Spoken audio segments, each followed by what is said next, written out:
पहला प्रश्न, आपने बताया कि जब अष्टावक्र मां के गर्भ में थे, उनके पिता ने उन्हें शाप दिया, जिसकी वजह से उनका शरीर 8 जगहों से आड़ा तिरछा हो गया। भगवान, इस 8 का क्या रहस्य? वे 18 जगह से भी टेढ़े मेढ़े हो सकते थे और अष्टादश वक्र कहलाते। यह 8 का ही आंकड़ा क्यों? यह 8 का आंकड़ा अर्थपूर्ण है।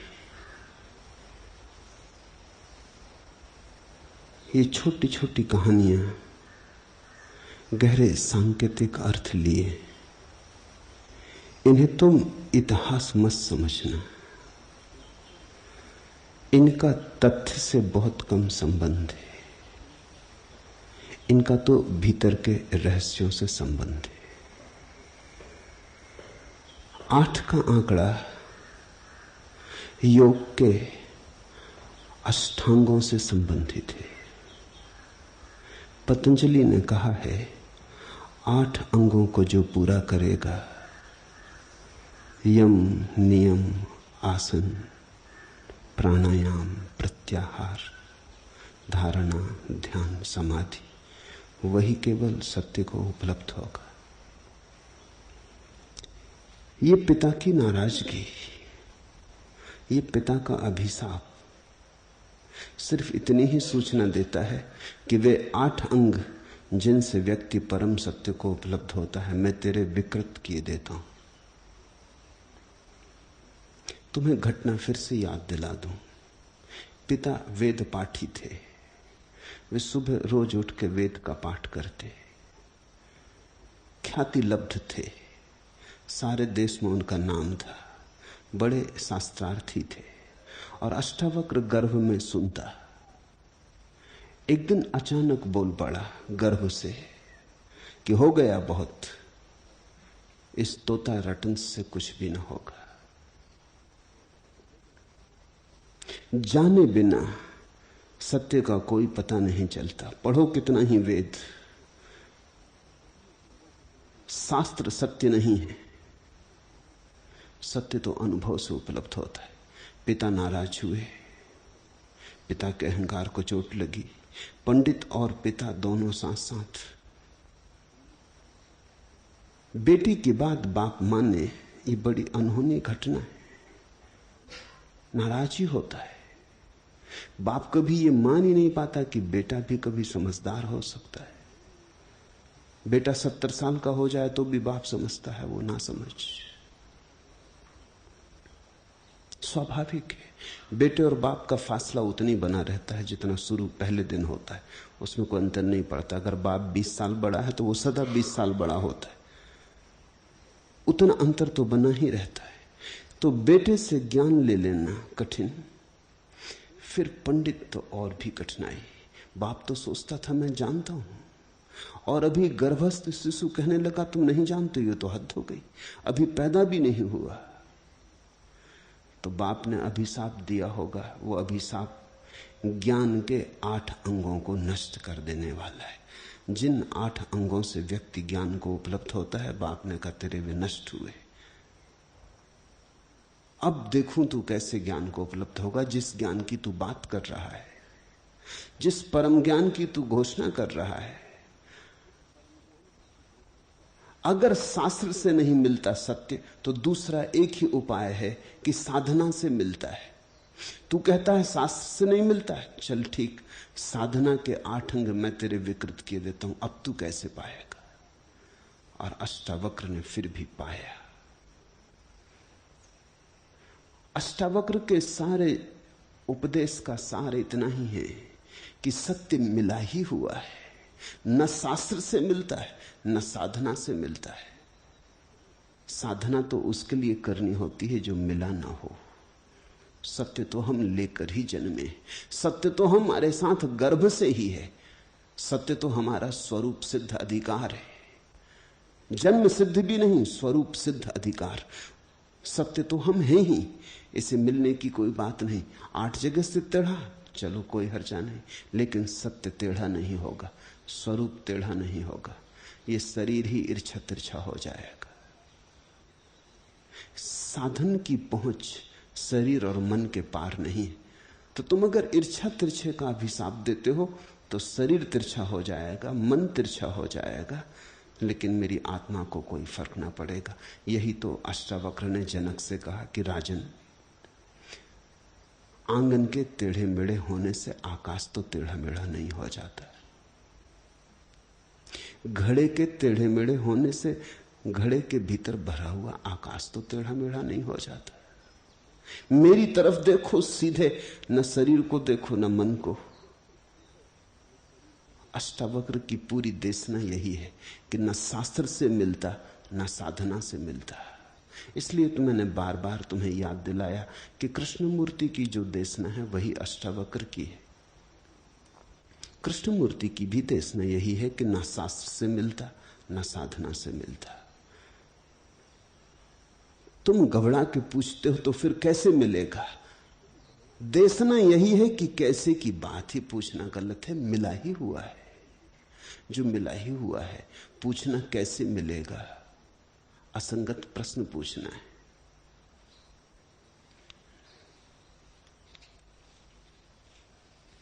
सत्य के लिए कोई शर्त नहीं है, सत्य बेशर्त मिला है। पापी को मिला है, पुण्यात्मा को मिला है, काले को मिला है, गोरे को मिला है, सुंदर को असुंदर को, पुरुष को स्त्री को। जिन्होंने चेष्टा की उन्हें मिला है, जिन्होंने चेष्टा नहीं की उन्हें भी मिला है।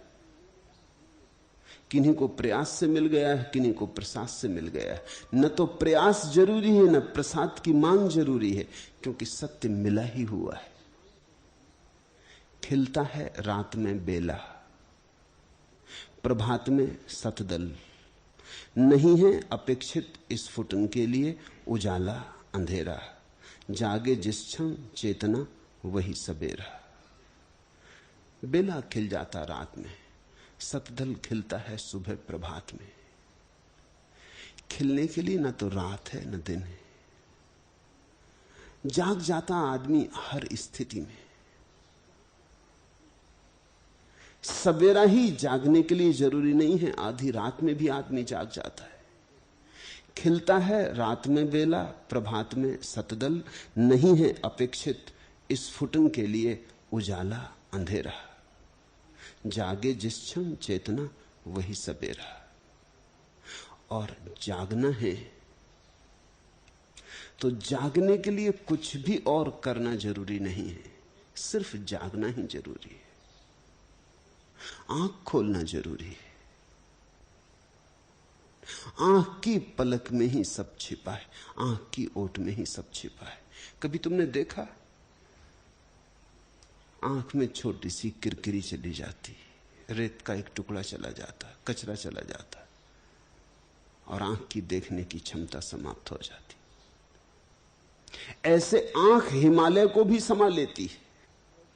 देखो जाके हिमालय को, सैकड़ों मील तक फैले हुए हिमशिखर सब आंख में दिखाई पड़ते। छोटी सी आंख ऐसे हिमालय को समा लेती, लेकिन छोटी सी ककरी से हार जाती। और ककरी आंख में पड़ जाए तो हिमालय दिखाई नहीं पड़ता, ककरी की ओट में हिमालय हो जाता है। जरा ककरी अलग कर देने की बात है। अष्टावक्र की देशना इतनी ही है कि जरा सी समझ, जरा सी पलक का खुलना, और सब जैसा होना चाहिए वैसा है ही। कुछ करने को नहीं है, कहीं जाने को नहीं है, कुछ पाने को नहीं है। खुले नैन से सपने देखो, बंद नैन से अपने। अपने तो रहते हैं भीतर, बाहर रहते सपने। नाम रूप की भीड़ जगत में भीतर एक निरंजन, सुरति चाहिए अंतर्द्रग को, बाहर द्रग को अंजन। देखे को अनदेखा कर रे, अनदेखे को देखा। क्षर लिख लिख तू रहा निरक्षर, अक्षर सदा अलेखा। समझो, खुले नैन से सपने देखो, बंद नैन से अपने। अपने तो रहते हैं भीतर, बाहर रहते सपने। जो भी बाहर देखा है सपना है। अपने को देखना है तो भीतर, जो भी बाहर देखा उसे अगर पाना चाहा तो बड़ी दौड़ दौड़नी पड़ेगी, फिर भी मिलता कहां। दौड़ पूरी हो जाती, हाथ कुछ भी नहीं आता। संसार का स्वभाव समझो, दिखता है सब, मिलता कुछ भी नहीं। लगता है ये रहा, जरा ही चलने की बात है, थोड़ा प्रयास और, जैसे क्षितिज छूता है, लगता है कुछ मील का फासला है, दौड़ जाएंगे, पहुंच जाएंगे। आकाश और जमीन जहां मिलती वो जगह खोज लेंगे, फिर वहां से आकाश में चढ़ जाएंगे, लगा लेंगे सीढ़ी, बना लेंगे अपना बेबीलोन, स्वर्ग की सीढ़ी लगा लेंगे। मगर कभी वो जगह मिलती नहीं जहां आकाश पृथ्वी से मिलता है, बस दिखता है कि मिलता है। आभास, जिसको हिंदुओं ने माया कहा है। प्रतीत तो बिल्कुल होता है कि ये दिखाई पड़ रहा है आकाश मिलता हुआ, होगा 10 मील, 15 मील, 20 मील, थोड़ी यात्रा है। लेकिन तुम जितने क्षितिज की तरफ जाते हो उतना ही क्षितिज तुमसे दूर चलता चला जाता। दिखता सदा मिला मिला, मिलता कभी भी नहीं। खुले नैन से सपने देखो, बंद नैन से अपने, अपने तो रहते हैं भीतर, बाहर रहते सपने।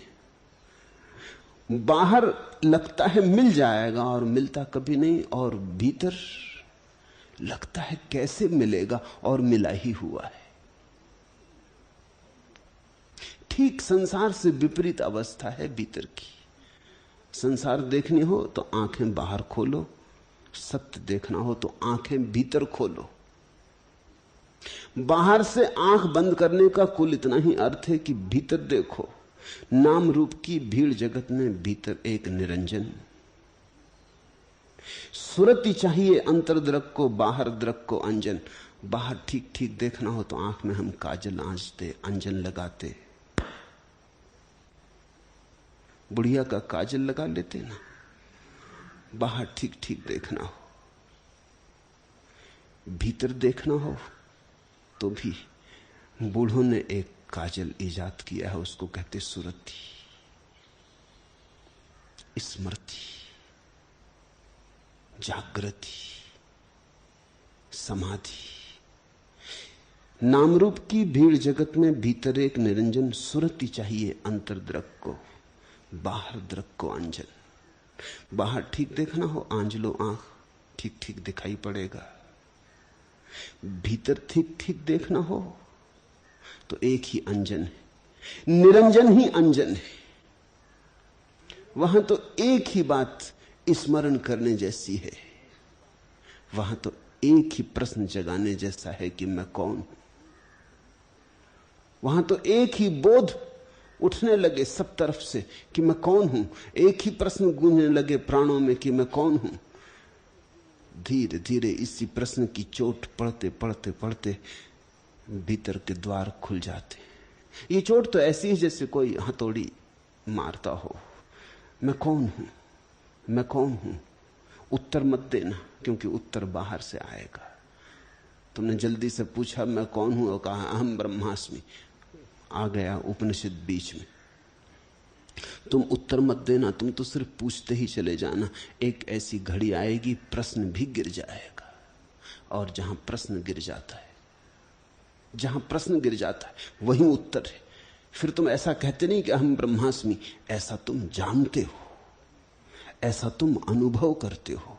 शब्द नहीं बनते, निशब्द में प्रतीति होती। देखे को अनदेखा कर रहे, अनदेखे को देखा। अभी तो तुम जिसे देख रहे हो उसी में उलझे हो, और जो दिखाई पड़ रहा है वही संसार है, दृश्य संसार है। और जो देख रहा है, जो दृष्टा है, वो तो अदृश्य है, वो तो बिल्कुल छिपा है। देखे को अनदेखा कर रहे, अनदेखे को देखा। क्षर लिख लिख तू रहा निरक्षर। लिखने पढ़ने से कुछ भी ना होगा। हम लिखते तो हैं, और जो लिखते हैं उसको कहते हैं अक्षर। कभी तुमने सोचा, अक्षर का मतलब होता है जो मिटाया ना जा सके। लिखते तो क्षर हो, कहते हो अक्षर। कैसा धोखा देते हो, किसको धोखा देते हो? तुमने जो भी लिखा है सब मिट जाएगा। लिखा हुआ सब मिट जाता है। शास्त्र लिखो, खो जाएंगे। पत्थरों पर नाम खोदो, रेत हो जाएंगे। यहां तुम कुछ भी लिखो, नदी के तट पर रेत में लिखे गए हस्ताक्षर जैसा है। हवा का झोंका आया और खो जाएगा। शायद इतना भी नहीं है, पानी पे लिखे जैसा है। तुम लिख भी नहीं पाते और मिटना शुरू हो जाता है। क्षर लिख लिख तू रहा निरक्षर। अपढ़ अज्ञानी मूढ़ क्षर को लिख रहा है और भरोसा कर रहा है अक्षर का। समय में लिख रहा है और शाश्वत की आकांक्षा कर रहा है। क्षुद्र को पकड़ रहा है और विराट की अभिलाषा बांधे है। क्षर क्षर लिख रहा, क्षर क्षर क्षर लिख लिख तू रहा निरक्षर। अक्षर सदा अलेखा। और तेरी इस लिखावट में ही, ये क्षर में उलझे होने में ही अक्षर नहीं दिखाई पड़ता। अक्षर तेरे भीतर है। थोड़ी देर लिख मत, थोड़ी देर पढ़ मत, थोड़ी देर कुछ कर मत, थोड़ी देर दृश्य को विदा कर, थोड़ी देर अपने में भीतर आंख खोल। सुरती में, सूफियों के पास ठीक शब्द है सुरती के लिए। वो कहते जिक्र। जिक्र का भी वही अर्थ होता है जो सुरती का।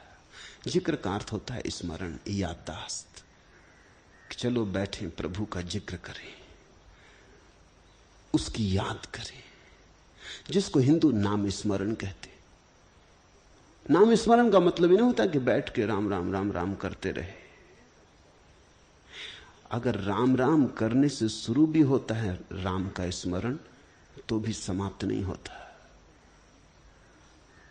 सूफियों का जिक्र समझने जैसा है। कुछ तुम में से प्रयोग करना चाहें तो करें। सूफियों के जिक्र का आधार है अल्लाह। शब्द बड़ा प्यारा है, शब्द में बड़ा रस है। वो तो हम हिंदू, मुसलमान, जैन, ईसाई में बांट के दुनिया को देखते, इसलिए बड़ी रसीली बातों से वंचित रह जाते। मैंने बहुत से शब्दों पर प्रयोग किया, अल्लाह जैसा प्यारा शब्द नहीं। राम में वो मजा नहीं है। तुम जब गुनगुनाओगे तब पता चलेगा। जो गुनगुनाहट अल्लाह में पैदा होती और जो मस्ती अल्लाह में पैदा होती, वो शब्द में नहीं होती, किसी और में। चेष्टा करके देखना, कभी रात के अंधेरे में द्वार दरवाजे बंद करके दिया बुझा के बैठ जाना, ताकि बाहर कुछ दिखाई ही ना पड़े। अंधेरा कर लेना, नहीं तो तुम्हारी आदत तो पुरानी, कुछ ना कुछ देखते रहोगे। फिर भीतर बैठ के पहला कदम है जिक्र का, अल्लाह अल्लाह कहना शुरू करना। जोर से कहना, ओंठ का उपयोग करना। एक 5-7 मिनट तक अल्लाह अल्लाह जोर से कहना। 5-7 मिनट में तुम्हारे भीतर रसधार बहना शुरू होगी, तब ओंठ बंद कर लेना। दूसरा कदम, अब सिर्फ भीतर जीभ से कहना अल्लाह अल्लाह अल्लाह। 5-7 मिनट जीभ का उपयोग करना, तब भीतर ध्वनि होने लगेगी, तब तुम जीभ को भी छोड़ देना। अब बिना जीभ के भीतर अल्लाह अल्लाह अल्लाह करना। 5-7 मिनट, तब तुम्हारे भीतर और भी गहराई में ध्वनि होने लगेगी, प्रतिध्वनि होने लगेगी। तब भीतर भी बोलना बंद कर देना, अल्लाह अल्लाह वहां भी छोड़ देना। अब तो अल्लाह शब्द नहीं रहेगा, लेकिन अल्लाह शब्द की निरंतर स्मरण से जो प्रतिध्वनि गूंजी, वो गूंज रह जाएगी, तरंगें रह जाएंगी। जैसे वीणा बजते बजते अचानक बंद हो गई, तो थोड़ी देर वीणा तो बंद हो जाती, लेकिन श्रोता गदगद रहता, गूंजती रहती। ध्वनि धीरे धीरे धीरे धीरे धीरे शून्य में खोती।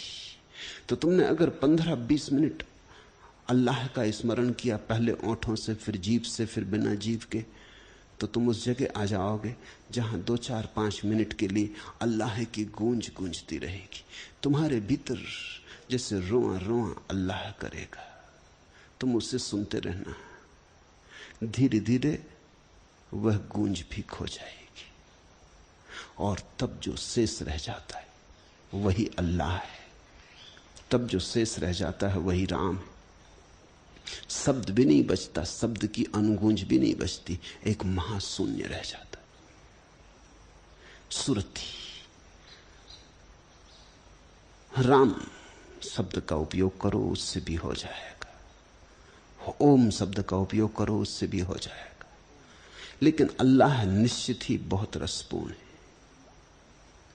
और तुम सूफियों को जैसी मस्ती में देखोगे इस जमीन पर, तुम किसी को वैसी मस्ती में ना देखोगे। जैसे सूफियों की आंख में तुम शराब देखोगे वैसे किसी की आंख में ना देखोगे।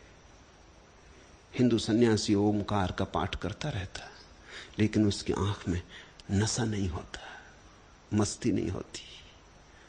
अल्लाह शब्द तो अंगूर जैसा है, उसे अगर ठीक से निचोड़ा तो तुम बड़े चकित हो जाओगे।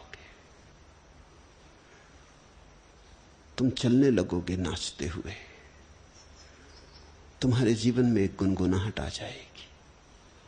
सुरति, जिक्र, नाम स्मरण, नाम कुछ भी हो, नाम रूप की भीड़ जगत में भीतर एक निरंजन। सुरति चाहिए अंतर द्रग को, बाहर द्रग को अंजन। देखे को अनदेखा कर रे, अनदेखे को देखा। क्षर लिख लिख तू रहा निरक्षर, अक्षर सदा अलेखा। और वो जो भीतर छिपा है वो हम लेकर ही आए हैं, उसे कुछ पैदा नहीं करना, उघाड़ना है, आविष्कार करना है। ज्यादा तो ठीक होगा कहना पुनर्आविष्कार करना, रीडिस्कवरी। भीतर रखे रखे हम भूल ही गए हैं हमारा क्या है, अपना क्या है। सपने में खो गए हैं, अपना भूल गए हैं। सपने को थोड़ा विदा करो, अपने को थोड़ा देखो। अनदेखा दिखेगा, अलेखा दिखेगा, अक्षर उठेगा। अष्टावक्र के 8 अंगों के टेढ़े हो जाने की कथा का कुल इतना ही अर्थ है कि सुरति में कोई बाधा नहीं पड़ती। अंग टेढ़े हैं कि मेढ़े, तुम बैठे कि खड़े। तुमने देखा अलग अलग आसनों में परम ज्ञान उपलब्ध हुआ। महावीर गौ दोहासन में बैठे थे, बड़े मजे की बात है। जैनी बहुत चिंता नहीं करते कि क्या हुआ, गौ दोहासन में बैठे कर क्या रहे थे। गौ दोहासन का मतलब है जैसे कोई गाय को दोहते वक्त बैठता है।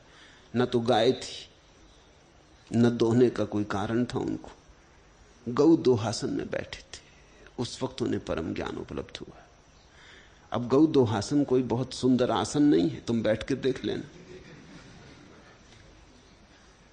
बुद्ध तो कम से कम भले ढंग से बैठे थे, सिद्धासन में बैठे थे। महावीर गौ दोहासन में बैठे। महावीर आदमी ही थोड़े अनूठे, नंग धड़ंग गौ दोहासन में बैठे, तब उन्हें परम ज्ञान उत्पन्न हुआ। शरीर तिरछा हो कि ईर्छा, छोटा हो कि बड़ा, ऐसा बैठे कि वैसा नहीं, आसन से कुछ लेना देना नहीं।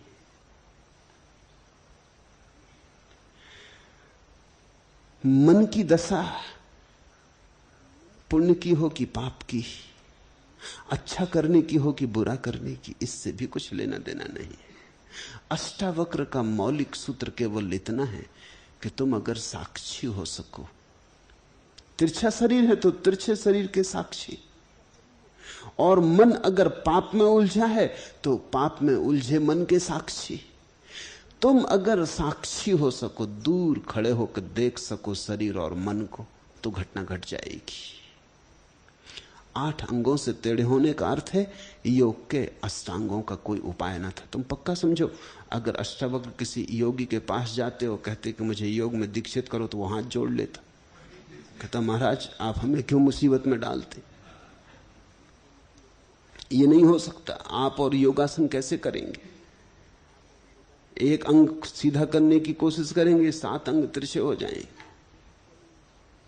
इधर संभालेंगे उधर बिगड़ जाएगा। कभी ऊंट को योगासन करते देखा, अष्टावक्र भी कोई योगी उनको अपनी योगशाला में भर्ती नहीं कर सकता था, उपाय ही न था। ये तो केवल सूचक कथा है। ये कथा तो ये कहती है कि ऐसे 8 अंगों से टेढ़ा व्यक्ति भी परम ज्ञान को उपलब्ध हो गया। चिंता मत करो, देह इत्यादि में बहुत उलझे मत रहो।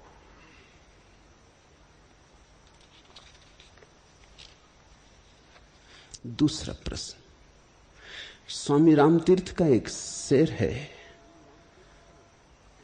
राजी हैं उसी हाल में जिसमें तेरी रजा है, यूं भी वाह वाह है, वो भी वाह वाह है।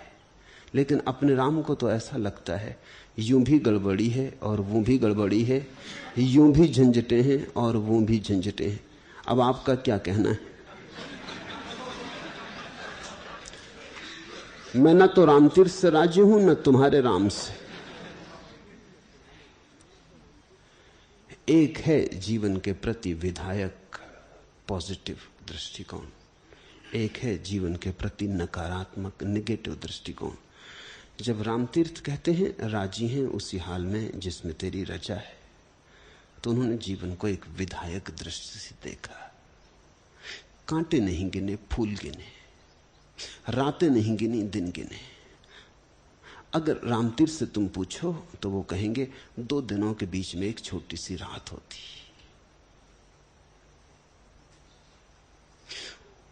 वो फूलों की चर्चा करेंगे, वो कांटों की चर्चा ना करेंगे। वो कहेंगे क्या हुआ अगर थोड़े बहुत कांटे भी होते, फूलों की रक्षा के लिए जरूरी है। वो जीवन में जो सुखद है उस पर उनकी नजर है, जो शुभ है, सुंदर है। असुंदर की उपेक्षा है, अशुभ के प्रति ध्यान नहीं है। और अगर प्रभु ने अशुभ भी चाहा है तो उसमें भी कोई छिपा हुआ शुभ होगा, ऐसी उनकी धारणा है। ये आस्तिक की धारणा है, ये स्वीकार भाव है। जो व्यक्ति कहता है प्रभु मैंने तेरे लिए परिपूर्ण रूप से हां कह दी, जिस व्यक्ति ने अपनी चेक बुक बिना कुछ आंकड़े लिखे हस्ताक्षर करके प्रभु को दे दी, कब तू जो लिखे वही स्वीकार है। राजी हैं उसी हाल में जिसमें तेरी रजा है, यूं भी वाह वाह है, वो भी वाह वाह है। रामतीर्थ कहते हैं जहां रख, यूं भी तो भी ठीक, वो भी तो भी ठीक। स्वर्ग दे दे तो भी मस्त, नरक दे दे तो भी मस्त, तू हमारी मस्ती न छीन सकेगा, क्योंकि हम तो तेरी रजा में राजी हो गए। फिर तुम कहते हो लेकिन अपने राम को ऐसा लगता यूं भी गड़बड़ी है, वो भी गड़बड़ी है। ये रामतीर्थ का ठीक उल्टा दृष्टिकोण है। ये नास्तिक की दृष्टि है, नकारात्मक। तुम कांटे गिनते हो, तुम कहते हो कि हां दिन होता तो है लेकिन 2 रातों के बीच में एक छोटा सा दिन, इधर भी रात उधर भी रात, इधर गिरे तो कुआं उधर गिरे तो खाई, बचाव कहीं नहीं दिखता। रामतीर्थ का स्वर है राजी का, तुम्हारा स्वर है नाराजी का। तुम कहते हो गृहस्थ हुए तो झंझटे हैं, सन्यासी हुए तो झंझटे हैं, घर में रहो तो मुसीबत है, घर के बाहर रहो तो मुसीबत है, अकेले रहो तो मुसीबत है, किसी के साथ रहो तो मुसीबत है। मुसीबत से कहीं छुटकारा नहीं है। तुम अगर स्वर्ग में भी रहोगे तो झंझट में रहोगे, स्वर्ग की भी झंझटें निश्चित होंगी। स्वर्ग में भी प्रतिस्पर्धा होगी, कौन ईश्वर के बिल्कुल पास बैठा है, कौन दूर बैठा है, किसकी तरफ ईश्वर ने देखा हो किसकी तरफ नहीं देखा। और राजनीति भी चलेगी ही, आदमी जहां है राजनीति आ जाएगी। जब जीसस विदा होने लगे तो उनके शिष्यों ने पूछा अंत में इतना तो बता दें कि स्वर्ग में आप तो प्रभु के ठीक हाथ के पास बैठेंगे, हम 12 शिष्यों की क्या स्थिति होगी, कौन कहां बैठेगा। जीसस को सूली लगने जा रही है और शिष्यों को राजनीति पड़ी है, कौन कहां बैठेगा। ये भी कोई बात थी, बेहुदा प्रश्न था, लेकिन बिल्कुल मानवीय है। नंबर 2 आपसे कौन होगा, नंबर 3 कौन होगा, चुने हुए कौन लोग होंगे। परमात्मा से हमारी कितनी निकटता और कितनी दूरी होगी। नहीं, तुम स्वर्ग में भी जाओगे तो वहां भी कुछ गड़बड़ी पाओगे। किसी को सुंदर अप्सरा हाथ लग जाएगी, किसी को ना लगेगी। तुम वहां भी रहोगे कि जमीन पे भी चूके, यहां भी चूके। वहां भी लोग कब्जा जमाए बैठे थे, यहां भी पहले से साधु संत आ गए हैं, वो कब्जा जमाए बैठे। तो मतलब गरीब सब जगह मारे गए। यूं भी गड़बड़ी है, वो भी गड़बड़ी है, यूं भी झंझटें हैं और वो भी झंझटें हैं। ये देखने की दृष्टि है। तुम मुझसे पूछते हो मेरा दृष्टिकोण क्या है। मैं न तो आस्तिक हूं न नास्तिक। मैं ना तो हां की तरफ झुकता हूं न ना की तरफ, क्योंकि मेरे लिए तो हां और ना एक ही सिक्के के दो पहलू। रामतीर्थ ने जो कहा है उसी को तुमने सिर के बल खड़ा कर दिया है, कुछ फर्क नहीं। तुमने जो कहा है उसी को रामतीर्थ ने पैर के बल खड़ा कर दिया है, कुछ फर्क नहीं। तुम समझते हो तुम्हारी दोनों बातों में बड़ा विरोध है, मैं नहीं समझता। अब जरा गौर से देखने की कोशिश करो। राजी है उसी हाल में जिसमें तेरी रजा है, इसमें ही नाराजगी तो शुरू हो गई। जब तुम किसी से कहते हो मैं राजी हूं, तो मतलब क्या? कहीं ना कहीं नाराजी होगी, नहीं तो कहा क्यों? कहने की बात कहां थी कि नहीं आप जो करेंगे वही मेरी प्रसन्नता है। लेकिन साफ है कि वही आपकी प्रसन्नता है नहीं। स्वीकार कर लेंगे भगवान जो करेगा वही ठीक है, और किया भी क्या जा सकता है। एक असहाय अवस्था है। लेकिन गौर से देखना, जब तुम कहते हो कि नहीं मैं बिल्कुल राजी हूं, तुम जितने आग्रह पूर्वक कहते हो मैं बिल्कुल राजी हूं, उतनी ही खबर देते हो कि भीतर राजी तो नहीं हो, भीतर कहीं कांटा तो है। मैं न तो आस्तिक हूं न नास्तिक। मैं न तो कहता हूं कि राजी हूं, न मैं कहता हूं नाराजी हूं, क्योंकि मेरी घोषणा यही है कि हम उससे पृथक ही नहीं, नाराज और राजी होने का उपाय नहीं। नाराज और राजी तो हम उससे होते हैं जिससे हम भिन्न हो। यही अष्टावक्र की महागीता का संदेश है। तुम ही वही हो। अब नाराज किससे होना और राजी किससे होना, दोनों में द्वंद्व है। वो जो कहता है मैं तेरी रजा से राजी हूं, वो भी कहता है तू मुझसे अलग, मैं तुझसे अलग। और जब तक तुम अलग हो तब तक तुम राजी हो कैसे सकते हो? भेद रहेगा। वो जो कहता है मैं राजी नहीं हूं, वो भी इतना ही कह रहा है कि मेरी मर्जी और है, तेरी मर्जी और है, मेल नहीं खाती। एक झुक गया है, एक कहता है ठीक मैं तेरी मर्जी को ओढ़े लेता हूं, लेकिन जब तक तुम हो तब तक तुम्हारी मर्जी भी रहेगी। तुम दूसरे की ओढ़ भी लो, इससे कुछ फर्क नहीं पड़ने वाला। जो महासत्य है वह कुछ और। महासत्य तो यह है कि उसके अलावा हम हैं ही नहीं, हम ही हैं। हमारी मर्जी ही उसकी मर्जी है, उसकी मर्जी ही हमारी मर्जी है। ये तुम्हारे चाहने न चाहने की बात नहीं है। तुम राजी हो कि नाराजी हो, इससे कुछ फर्क नहीं पड़ता। तुम्हारी राजी और नाराजगी दोनों एक बात की खबर देती हैं कि तुमने अभी भी जीवन के अद्वैत को नहीं देखा। तुम जीवन के द्वैत में अभी भी उलझे हो। तुम अपने को अलग, परमात्मा को अलग मान रहे हो।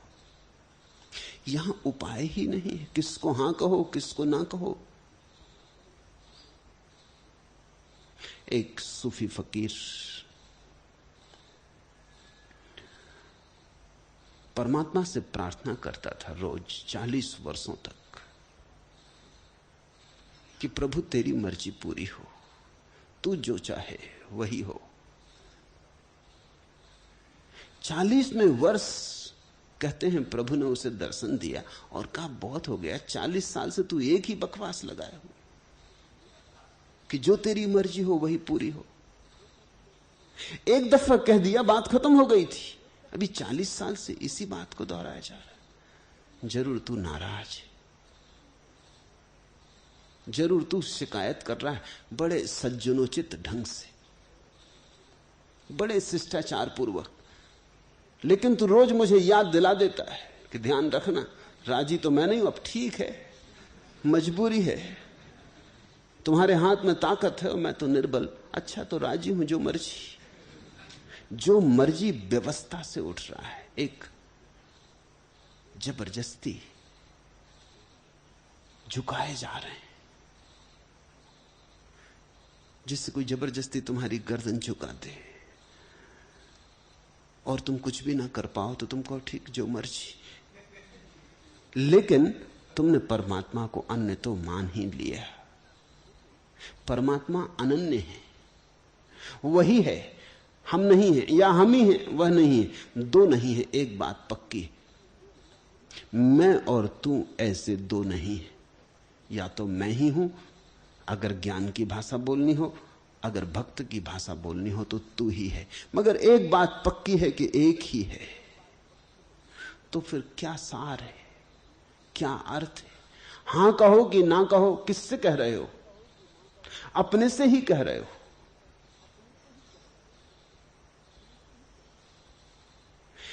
एक ज़ैन फकीर बोकोजू रोज सुबह उठता तो जोर से कहता बोकोजू, और फिर खुद ही बोलता जी हां,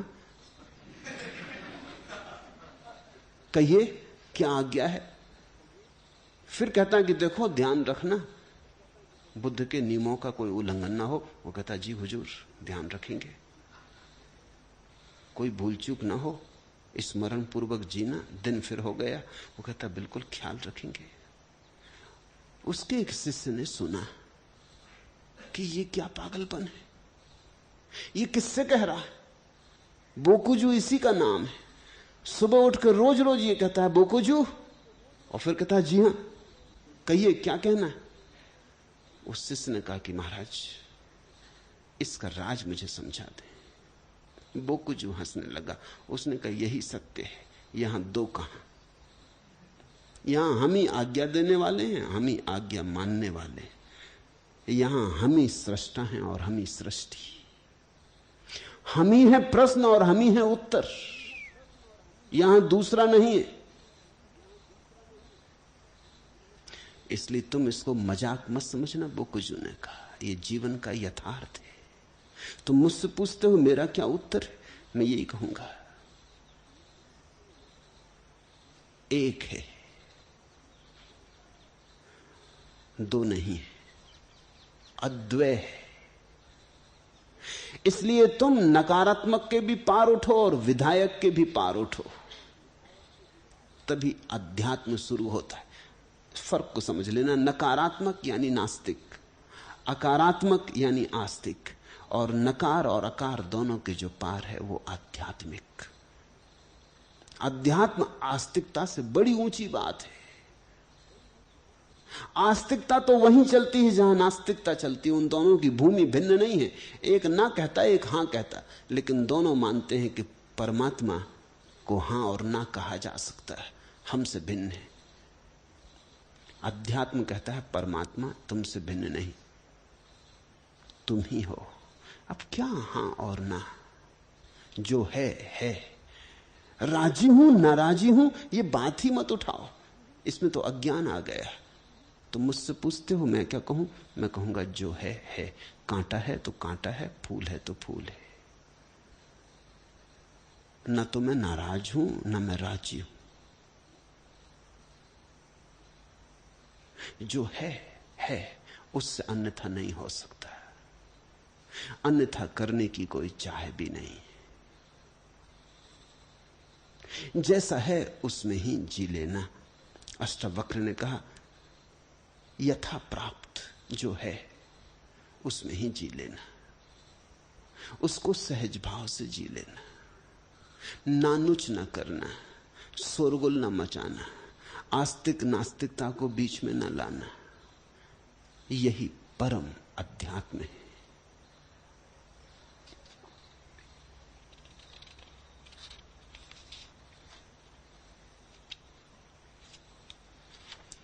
तीसरा प्रश्न, अष्टावक्र ने जानने की इच्छा को भी अन्य इच्छाओं जैसी बताया है, जबकि अन्य ज्ञानी मुमुक्षा की बहुत महिमा बताते।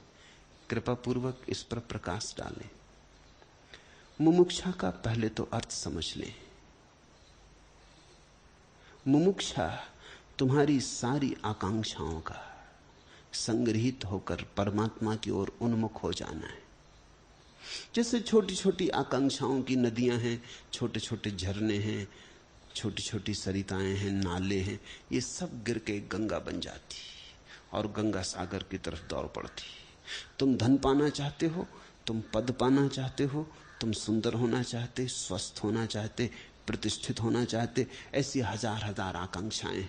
जब सारी आकांक्षाएं एक ही आकांक्षा में निमज्जित हो जाती और तुम कहते मैं प्रभु को जानना चाहता, तो गंगा बनी। अब सब झरने, सब छोटे मोटे नाले इस महानद में गिरे। अब गंगा चली सागर की तरफ, लेकिन अंततः तो गंगा को भी मिट जाना पड़ेगा, नहीं तो सागर से मिल ना पाएगी। एक घड़ी तो आएगी सागर से मिलने के क्षण में जब गंगा को अपने को भी मिटा देना होगा, नहीं तो गंगा का होना ही बाधा हो जाएगा। अगर गंगा सागर के तट पर खड़े होकर कहे कि मैं इतने दूर से आई, इतनी मुमुक्षा, इतने ईश्वर मिलन की आस को लेके, मैं मिटने को नहीं आई हूं, मैं तो ईश्वर को पाने आई हूं, तो चूक हो गई। तो गंगा खड़ी रह जाएगी किनारे पर और चूक जाएगी सागर से। अंततः तो गंगा को भी सागर में गिर जाना और खो जाना। पहले छोटी मोटी इच्छाएं मुमुक्षा की महाअभिप्सा में गिर जाती, फिर मुमुक्षा की आकांक्षा भी अंततः लीन हो जानी चाहिए। इसलिए परम ज्ञानी तो यही कहेंगे कि मुमुक्षा भी बाधा है, ये जानने की इच्छा भी बाधा है, ये मोक्ष की इच्छा भी बाधा है। मुमुक्षा यानी मोक्ष की इच्छा। मैं मुक्त होना चाहता हूं। कोई धनी होना चाहता है, कोई शक्तिशाली होना चाहता है, कोई अमर होना चाहता है, कोई मुक्त होना चाहता है, लेकिन चाह मौजूद है। निश्चित ही मोक्ष की चाह सभी चाहों से ऊपर है, लेकिन है तो चाह ही। खूब सुंदर चाह है, लेकिन है तो चाह ही। खूब सजी समरी चाह है, दुल्हन जैसी नई नई, लेकिन है तो चाह ही। और चाह बंधन है। जब तक मैं कुछ चाहता हूं तब तक संघर्ष जारी रहेगा, क्योंकि मेरी चाह सर्व के विपरीत चलेगी। चाह का मतलब ही यह है जो होना चाहिए वो नहीं है, और जो है वो नहीं होना चाहिए। चाह का अर्थ ही इतना है, चाह में असंतोष है। चाह असंतोष की अग्नि में ही पैदा होती, और मोक्ष तो तभी घटता है जब हम कहते हैं जो है और यही हो सकता है। तत्क्षण विश्राम आ गया। जो नहीं है उसकी मांग नहीं, जो है उसका आनंद, संतोष आ गया, परितोष आ गया, तुष्ट हुए। अष्टावक्र कहते हैं बार बार आत्मा मिलती, बार बार तुष्टि मिलती, मुहुर मुहुर, फिर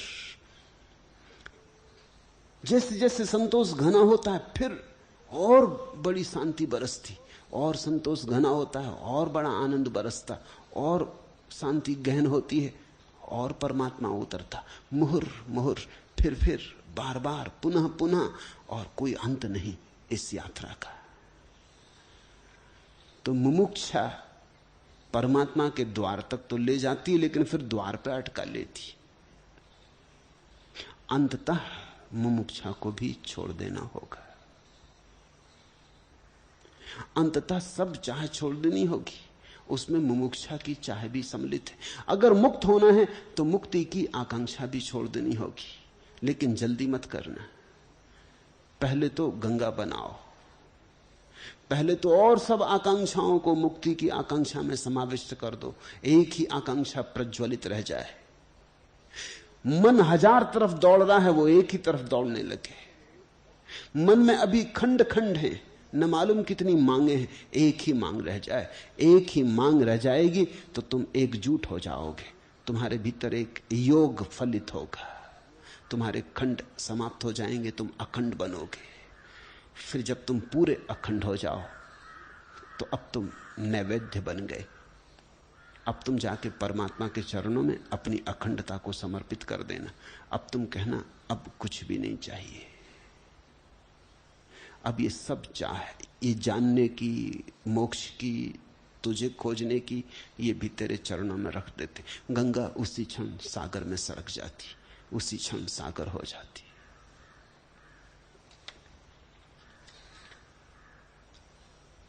झलक होश की है अभी बेखुदी में, बड़ी खामियां हैं मेरी बंदगी में।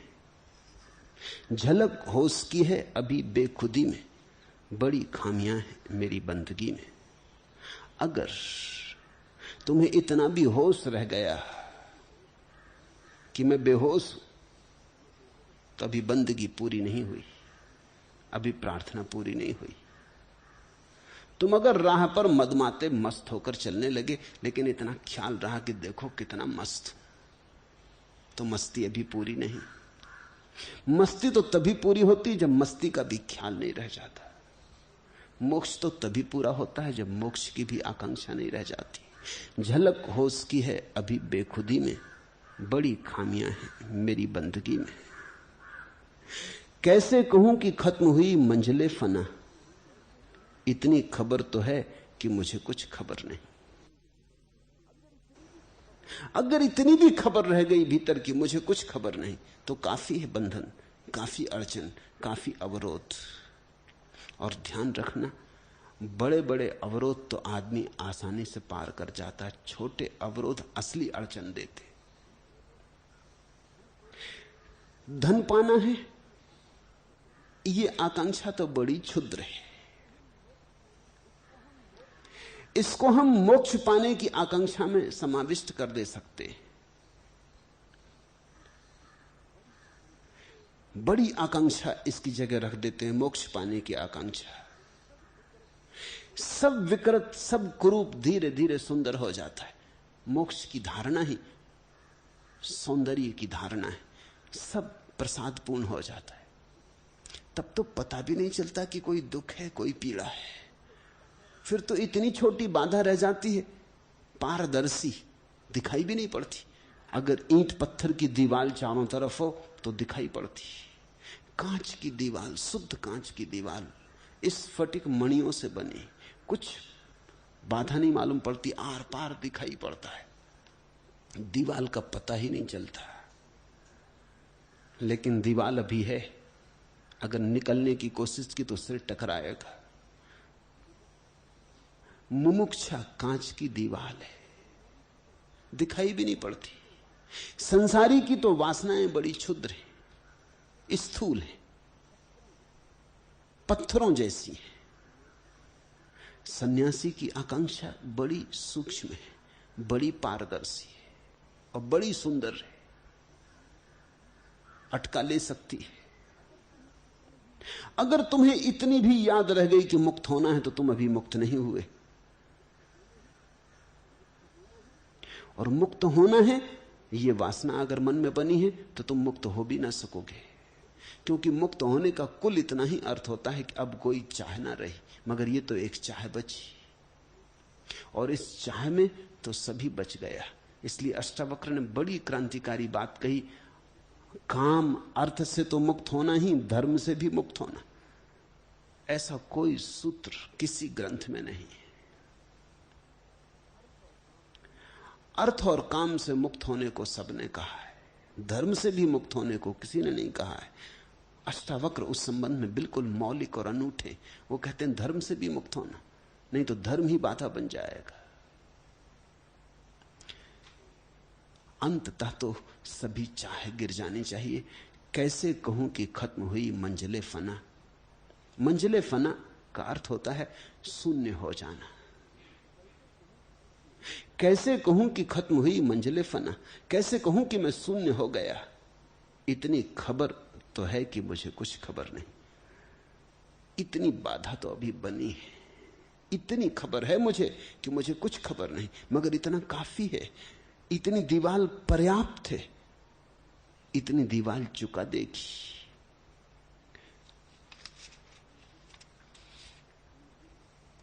हिमगिरी लांघ चला आया में, लघु कंकर अवरोध बन गया। क्षण का साहस केवल संशय, अगर मूल में जीवित है भय। जलनिधि तैर चला आया में, उथला तट प्रतिरोध बन गया। साध्य विमुक्त स्वयं से होना, द्वंद्व विगत क्या पाना खोना, हुआ समन्वय सबसे, लेकिन निज से वही विरोध बन गया।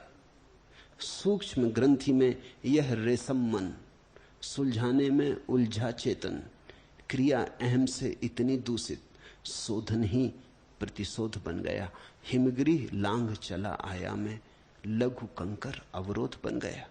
बड़े पहाड़ आदमी पार कर लेता, छोटा सा कंकड़ अटका लेता। हाथी आसानी से निकल जाता, पूंछ ही मुश्किल से निकलती, पूंछ ही अटक जाती।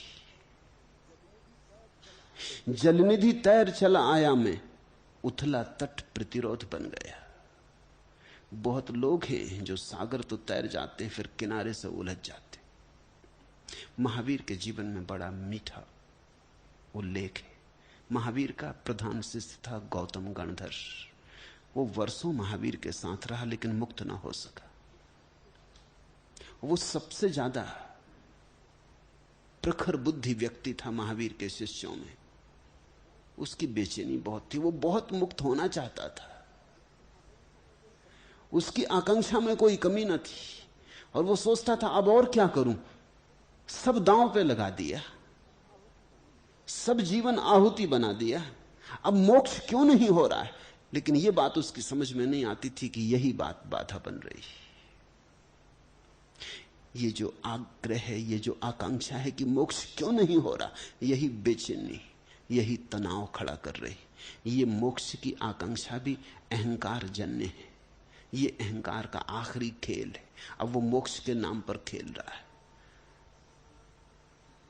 महावीर की मृत्यु हुई तो उस दिन गौतम बाहर गया था, कहीं पास के गांव में उपदेश करने गया था। लौटता था तो राहगीरों ने कहा कि तुम्हें पता नहीं, महावीर तो छोड़ भी चुके दे।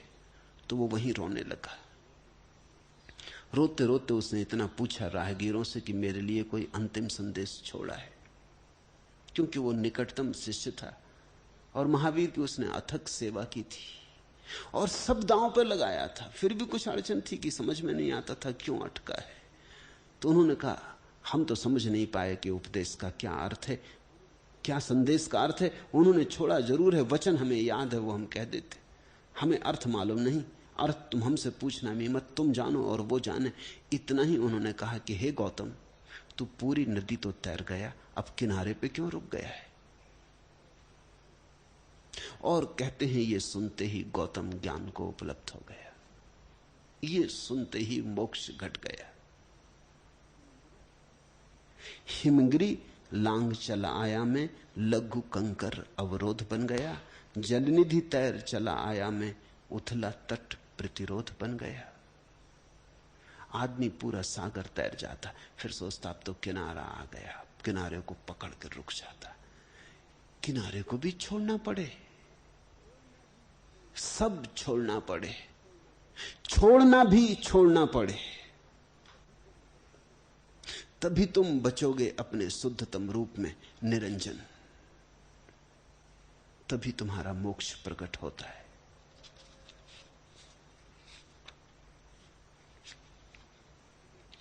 चौथा प्रश्न, आपने जैसे मुझे मेरे पिछले स्वप्न से जगाया, मैं उसका बिल्कुल गलत अर्थ किए बैठा था, वैसे ही इस स्वप्न के बारे में भी कुछ कहने की कृपा करें।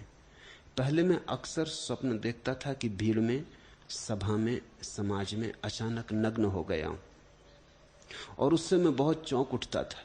लेकिन संन्यास लेने के पश्चात वैसा स्वप्न आना बंद हो गया है। वर्ष भर से मैं अनेक बार स्वप्न में अपने को गैर गैरिक वस्त्रों में देखता हूं और अपने को वैसा देखकर भी मैं बहुत चौंक उठता हूं। उल्लेख है कि अब तो मैं गैरिक वस्त्र स्वेच्छा, आनंद और कृतज्ञता के भाव से पहनता हूं। मैंने जो कुछ पाया है उसे बांटने में यह रंग बहुत सहयोगी साबित हुआ है। फिर यह स्वप्न क्या सूचित करता है, पूछा है अजित सरस्वती ने। इस स्वप्न को समझने के लिए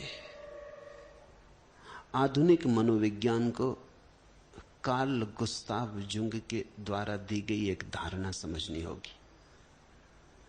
कार्ल गुस्ताव जुंग ने उस धारणा को दी शैडो, छाया व्यक्तित्व कहा है। वो बड़ी महत्वपूर्ण धारणा है। जैसे तुम धूप में चलते हो तो तुम्हारी छाया बनती, ठीक ऐसे ही तुम जो भी करते हो उसकी भी तुम्हारे भीतर छाया बनती। वो छाया विपरीत होती।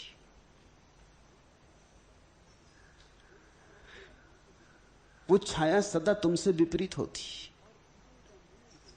और जीवन का नियम है कि यहां सभी चीजें विपरीत से चलती हैं। यहां स्त्री चलती तो पुरुष के बिना नहीं चल सकती, यहां पुरुष चलता है तो स्त्री के बिना नहीं चल सकता। यहां रात है तो दिन है, और यहां जन्म है तो मौत है। यहां अंधेरा है तो प्रकाश है। यहां हर चीज अपने विपरीत से बंधी है। जगत द्वंद्व है, द्वैत, द्वि। ठीक ऐसी ही स्थिति मन के भीतर है। अब इस स्वप्न को समझने की कोशिश करो। कहा है कि पहले स्वप्न देखता था भीड़ में, सभा में, समाज में, अचानक नग्न हो गया हूं। वो छाया है। तुम वस्त्र पहन के समाज में, भीड़ में, व्यक्तियों में मिलते जुलते हो, तुम्हारी छाया उससे विपरीत भाव पैदा करती रहती, नग्न हो जाने का। इसलिए अक्सर जब कभी कोई आदमी पागल हो जाता है तो वस्त्र फेंक के नग्न हो जाता है। जो छाया सदा से कह रही थी और उसने कभी नहीं सुना था, पागल होके वो छाया के साथ राजी हो जाता है। जो उसने किया था उसे छोड़ देता है और छाया की सुनने लगता है। उसका छाया रूप सदा से कह रहा था, हो जाओ नग्न, हो जाओ नग्न। इसलिए तो समाज इतने जोर से आग्रह करता है कि नग्न मत होना, नग्न मत निकलना बाहर, क्योंकि सभी को पता है जिस दिन से आदमी ने वस्त्र पहने हैं उसी दिन से नग्न होने की कामना छाया रूप व्यक्तित्व में पैदा हो गई। जिस दिन से वस्त्र पहने उसी दिन से। जो लोग नग्न रहते हैं जंगलों में, उनको कभी ऐसा सपना नहीं आएगा। सपने में वो कभी नहीं देखेंगे कि वो नग्न हो गए, क्योंकि वस्त्र उन्होंने पहने नहीं। हां, सपने में वस्त्र पहनने का सपना आ सकता है। अगर उन्होंने वस्त्र पहने हुए लोग देखे तो सपने में वस्त्र पहनने की आकांक्षा पैदा हो सकती है। सपने में हम वही देखते हैं जो हमने इंकार किया है, जो हमने अस्वीकार किया है, जो हमने त्याग दिया है। सपने में वही हमारे मन में उठने लगता है जो हमने घर के तलघरे में फेंक दिया है। और जब भी हम कोई काम करेंगे तो कुछ तो तलघरे में फेंकना ही पड़ेगा। अगर तुमने किसी स्त्री को प्रेम किया तो प्रेम के साथ जुड़ी हुई घृणा को क्या करोगे? घृणा को तलघरे में फेंक दोगे। तुम्हारे सपने में घृणा आने लगेगी। तुम्हारे सपने में तुम किसी दिन अपनी पत्नी की हत्या कर दोगे। किसी दिन तुम सपने में पत्नी की गर्दन दबा रहे होगे और तुम सोच भी ना सकोगे कि कभी ऐसा सोचा नहीं, जागते में कभी विचार नहीं आया, और पत्नी इतनी सुंदर है और इतनी प्रीतिकर है और सब ठीक चल रहा है, ये सपना कैसे पैदा होता है? तुम कभी सपने में मित्र के साथ लड़ते हुए पाए जाओगे, क्योंकि जिससे भी तुमने मैत्री बनाई उसके साथ जो शत्रु का भाव उठा उसे तुमने तलघरे में फेंक दिया। हम 24 घंटे कुछ करते हैं तो तलघरे में फेंकते। इसलिए तो अष्टावक्र कहते हैं कि तुम न तो चुनना पुण्य को न पाप को। तुमने पुण्य चुना तो पाप को तलघरे में फेंक दोगे, वो तुम्हारे सपनों में छाया डालेगा और वो तुम्हारे आने वाले जीवन का आधार बन जाएगा। अगर तुमने चुना पाप को तो तुम पुण्य को तलघरे में फेंकोगे। फर्क ही क्या है?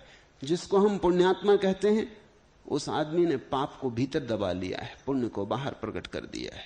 जिसको हम पापी कहते हैं उसने उल्टा किया, पुण्य को भीतर दबा लिया, पाप को बाहर प्रकट कर दिया है। लेकिन सभी चीजें दोहरी, जैसे सिक्के के दो पहलू हैं। तो जब पहले स्वप्न देखता था भीड़ में, सभा में, समाज में, तो देखता था अचानक नग्न हो गया हूं। जिस दिन पहली दफा अजित को मां बाप ने वस्त्र पहनाए होंगे उसी दिन छाया पैदा हो गई। बच्चे पसंद नहीं करते वस्त्र पहनना, उनको जबरदस्ती सिखाना पड़ता है। धमकाना पड़ता है, रुस्वत देनी पड़ती कि मिठाई देंगे, कि ये टॉफी ले लो, कि चॉकलेट ले लो, कि इतने पैसे देंगे मगर कपड़े पहन के बाहर निकलो। तो बच्चे के मन में तो नग्न होने का मजा होता है, क्योंकि बच्चा तो जंगली है, वो तो आदिम है, वो कोई कारण नहीं देखता कि क्यों कपड़े पहनो, कोई वजह नहीं है। और कपड़े के बिना इतनी स्वतंत्रता और मुक्ति मालूम होती। नाहक कपड़े में बंधो और फिर झंझटें कपड़े के साथ आती कि तुम कपड़ा फाड़ के आ गए, कि मिट्टी लगा लाए। अभी बड़े मजे की बात है, यही लोग कपड़ा पहनाते और यही लोग फिर कहते हैं कि अब कपड़े को साफ सुथरा रखो, अब इसको गंदा मत करो। उसने कभी पहनना नहीं चाहा था। एक मुसीबत दूसरी मुसीबत लाती, फिर सिलसिला बढ़ता चला जाता है।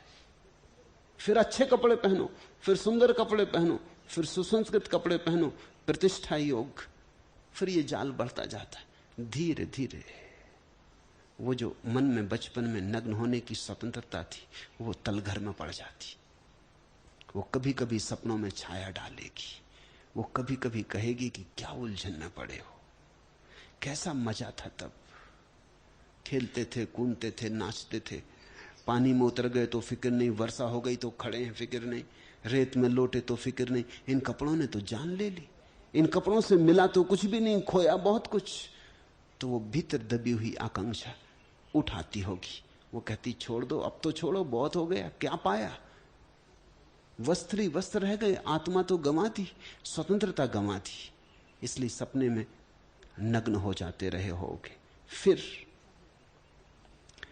पूछा है कि जब से सन्यास लिया वैसा स्वप्न आना बंद हो गया। साफ है प्रतीक, सन्यास तुमने लिया, मां बाप ने नहीं दिलवाया। कपड़े मां बाप ने पहनाए थे, तुम पर किसी न किसी तरह की जबरदस्ती हुई होगी। ये सन्यास तुमने स्वेच्छा से लिया, ये तुमने अपने आनंद से लिया। ये वस्त्र तुमने अपने प्रेम से चुने, तुमने अहोभाव से चुने। निश्चित ही इन वस्त्रों से तुम्हारा जैसा मोह है वैसा दूसरे वस्त्रों से नहीं था। इन वस्त्रों से जैसा तुम्हारा लगाव है वैसा दूसरे वस्त्रों से नहीं था। इसलिए नग्नता का स्वप्न तो विलीन हो गया, वो पर्दा गिरा, वो बात खत्म हो गई। वो वस्त्र ही तुमने गिरा दिए जिनके कारण नग्नता का स्वप्न आता था। उन्हीं वस्त्रों से जुड़ा था नग्नता का स्वप्न जो तुम्हें जबरदस्ती पहनाए गए थे। अब उस स्वप्न की कोई सार्थकता ना रही। जब वे वस्त्र ही चले गए तो उन वस्त्रों के कारण जो छाया पैदा हुई थी वो छाया भी विदा हो गई। सिक्के का एक पहलू चला गया, दूसरा पहलू भी चला गया। अब तुमने खुद अपनी इच्छा से वस्त्र चुने हैं। इसलिए नग्न होने का भाव तो पैदा नहीं होता, लेकिन कभी कभी गैर गैरिक वस्त्रों में अपने को सपने में देखता हूं। अब ये थोड़ा समझने जैसा है। यद्यपि इन वस्त्रों के साथ वैसा विरोध नहीं जैसा कि मां बाप के द्वारा पहनाए गए वस्त्रों के साथ था। ये तुमने अपनी मर्जी से चुना है, लेकिन फिर भी जो भी चुना है उसकी भी छाया बनेगी। धूमिल होगी छाया, उतनी प्रगाढ़ ना होगी। जो तुम्हें जबरदस्ती चुनवाया गया था तो उसकी छाया बड़ी मजबूत होती। जो तुमने अपनी स्वेच्छा से चुना है उसकी छाया बहुत मंदिम होगी, मगर होगी तो। क्योंकि जो भी हमने चुना है उसकी छाया बनेगी। वो स्वेच्छा से चुना है या जबरदस्ती चुनवाया गया, ये बात गौण है। चुनाव की छाया बनेगी, सिर्फ अचुनाव की छाया नहीं बनती। सिर्फ साक्षी भाव की छाया नहीं बनती, कर्तृत्व की तो छाया बनेगी। ये सन्यास भी कर्तृत्व है। ये तुमने सोचा, विचारा, चुना, इसमें आनंद भी पाया, लेकिन स्वप्न बड़ी सूचना दे रहा है। स्वप्न ये कह रहा है कि अब कर्ता के भी ऊपर उठो, अब साक्षी बनो। साक्षी बनते ही स्वप्न खो जाते हैं। तुम ये चकित हो गए जान के। वस्तुतः कोई व्यक्ति साक्षी बना या नहीं, इसका एक ही कसौटी है कि उसके स्वप्न खो गए या नहीं। जब तक हम करता हैं तब तक स्वप्न चलते रहेंगे। क्योंकि करने का मतलब है कुछ हम चुनेंगे। अब समझो, अजित ने जब सन्यास लिया तो एकदम से कपड़े नहीं पहने। अजित ने जब सन्यास लिया शुरू में तो ऊपर का शर्ट बदल लिया, नीचे का पैंट वो सफेद ही पहनते रहे। द्वंद्व रहा होगा, मन कहता होगा क्या कर रहे, घर है, परिवार है, व्यवसाय है। अजित डॉक्टर है, प्रतिष्ठित डॉक्टर है, धंधे को नुकसान पहुंचेगा, लोग समझने लगे पागल है, डॉक्टर को क्या हो गया। माला भी पहनते थे तो भीतर छिपाए रखते थे। अब मुझसे छुपाया नहीं जा सकता, जो जो भीतर छुपा रहे हो ख्याल रखना।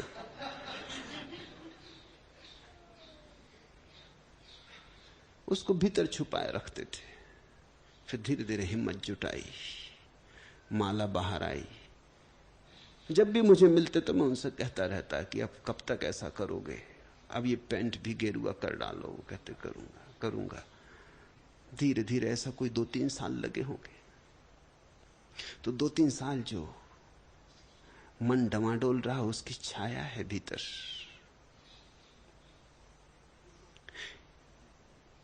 चुना इतने दिनों में, सोच सोच के चुना, धीरे धीरे पिघले, समझ में आया। फिर पूरे गैरिक वस्त्रों में चले गए। लेकिन वो जो 3 साल डमाडोल की चित दशा रही, चुने कि ना चुने, आधा चुने आधा ना चुने, उस सब की भीतर रेखाएं छूट गई। वही रेखाएं स्वप्नों में प्रतिबिंब बनाएंगी। जो भी हम चुनेंगे, चुनाव का मतलब यह होता है किसी के विपरीत चुनेंगे। जो कपड़े वो पहने थे उनके विपरीत उन्होंने गेरुए वस्त्र चुने, तो जिसके विपरीत चुने वो बदला लेगा, जिसके विपरीत चुने वो प्रतिशोध लेगा। वो भीतर बैठा बैठा राह देखेगा कि कभी कोई मौका मिल जाए तो मैं बदला ले लूं। अगर सामान्य जिंदगी में मौका न मिलेगा, कुछ को मिल जाता है। जैसे स्वभाव कल या परसों अपना साधारण कपड़े पहने हुए यहां बैठे थे,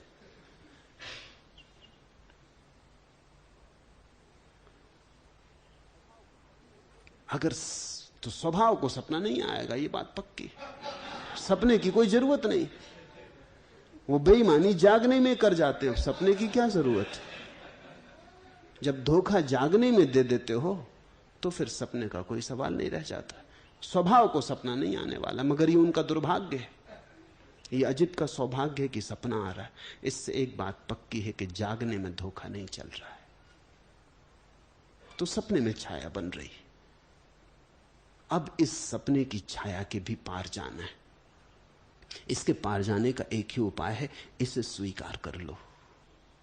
इसे सद्भाव से स्वीकार कर लो कि सन्यास मैंने चुना था।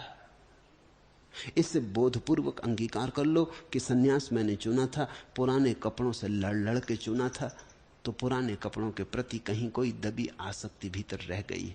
उसे स्वीकार कर लो कि वह आसक्ति थी और मैंने उसके विपरीत चुना था। उसको स्वीकार करते ही स्वप्नों से वो तिरोहित हो जाएगी। लेकिन उसके स्वीकार करते ही तुम एक नए आयाम में प्रवेश भी होगे। ये गैरिक वस्त्र गैरिक रहेंगे, लेकिन अब ये चुनाव जैसा ना रहा, ये प्रसाद रूप हो जाएगा। इस फर्क को समझ लेना। अगर तुमने सन्यास मुझसे लिया है प्रसाद रूप, तुमने मुझसे कहा कि आप दे दें अगर मुझे पात्र मानते हो, और तुमने कोई चुनाव नहीं किया, तो सपने में छाया नहीं बनेगी। अगर तुमने चुना, तुमने सोचा, बार बार चिंतन किया, पक्ष विपक्ष देखा, तर्क वितर्क जुड़ाया, फिर तुमने सन्यास लिया, तो छाया बनेगी। अजित ने खूब सोच सोच के सन्यास लिया, इसलिए छाया रह गई है। अब तुम सन्यास को प्रसाद रूप कर लो। अब तुम ये भाव ही छोड़ दो कि मैंने लिया। अब तो तुम यही समझो कि तुम्हें दिया गया प्रभु प्रसाद, प्रभु अनुकंपा। ये मेरा चुनाव नहीं। और जो तुम्हारे भीतर दबा हुआ भाव रह गया है, उसको भी अंगीकार कर लो कि वो है, वो तुम्हारे अतीत में था, उसकी छाया रह गई है। स्वीकार करते ही धीरे से ये सपना विदा हो जाएगा और सन्यास को प्रसाद रूप जानो। हालांकि चाहे तुमने सोच के ही लिया हो, अगर तुम किसी दिन सत्य को समझोगे तो तुम पाओगे तुमने लिया नहीं, मैंने दिया ही है। कुरान में एक बड़ा अद्भुत वचन है कि फकीर कभी सम्राट या धनपतियों के द्वार पर ना जाए। जब भी आना हो सम्राट ही फकीर के द्वार पर आए। जलालुद्दीन रूमी बड़ा पहुंचा हुआ सिद्ध फकीर हुआ। उसे उसके शिष्यों ने देखा एक दिन कि वो सम्राट के राजमहल गया। शिष्य बड़े बेचैन हुए, ये तो कुरान का उल्लंघन हो गया। जब जलालुद्दीन वापस लौटा तो उन्होंने कहा कि गुरुदेव, ये तो बात उल्लंघन हो गई और आप जैसा सत्पुरुष चूक करे। कुरान में साफ लिखा कि कभी फकीर धनपति या राजाओं या राजनीतिज्ञों के द्वार पर ना जाए। अगर राजा को आना हो तो फकीर के द्वार पर आए। पता है जलालुद्दीन ने क्या कहा? जो कहा बड़ा अद्भुत है। कुरान के वचन की ऐसी व्याख्या ठीक कोई पहुंचा हुआ सिद्ध ही कर सकता है। जलालुद्दीन ने कहा तुम इसकी फिक्र न करो, चाहे मैं जाऊं राजा के घर, चाहे राजा मेरे पास आए, हर हालत में राजा मेरे पास आता है। अजीब व्याख्या, हर हालत में। तुम आंखों की चिंता में मत पड़ना कि तुमने क्या देखा। चाहे मैं राजा के महल जाता दिखाई पड़ूं और चाहे राजा मेरे झोपड़े पे आता दिखाई पड़े, मैं तुमसे कहता हूं हर हालत में राजा ही मेरे पास आता है। अब जलालुद्दीन कहते तो शिष्य सत्ते में आ गए, लेकिन बात तो समझ में नहीं आई कि ये क्या मामला है। हर हालत में। जलालुद्दीन ने कहा घबराओ मत, परेशान मत हो।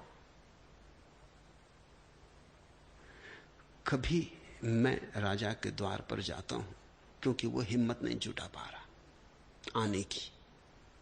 वो तो नासमझ है, मैं तो नासमझ नहीं। मैं तो उसकी संभावना देखता हूं। मैं तो इसलिए गया कि उसके आने के लिए रास्ता बनाऊं। अब वो चला आएगा। मेरा जाना, उससे अगर कुछ मांगने को होता तो मैं गया, मैं तो देने गया था, तो जाना कैसा? कुरान यही कहता है कि मत जाना। उसका कुल मतलब इतना है कि मांगने मत जाना। देने जाने के लिए तो कोई मनाही नहीं है, और जो देने गया है वो गया ही नहीं। मैं जलालुद्दीन से राजी हूं। मैं अजित सरस्वती को कहता हूं कि तुमने सोच सोच के सन्यास लिया, वो तुम्हारी समझ होगी। जहां तक मुझसे पूछते हो, मैंने दिया। तुम सोचते ना तो थोड़ी जल्दी मिल जाता, तुम सोचे तो थोड़ी देर से मिला, बाकी हर हाल में दिया मैंने। जिन्होंने भी सन्यास लिया है वो ख्याल में ले लें कि तुम चाहे सन्यास लो चाहे मैं दूं, हर हाल में मैं देता हूं। तुम्हारे लेने का कोई सवाल नहीं है। तुम ले कैसे सकते हो? तुम उस विराट की तरफ हाथ कैसे फैला सकते हो? सन्यास प्रसाद है। और ये भाव जिस दिन समझ में आ जाएगा उसी दिन ये स्वप्न खो जाएगा।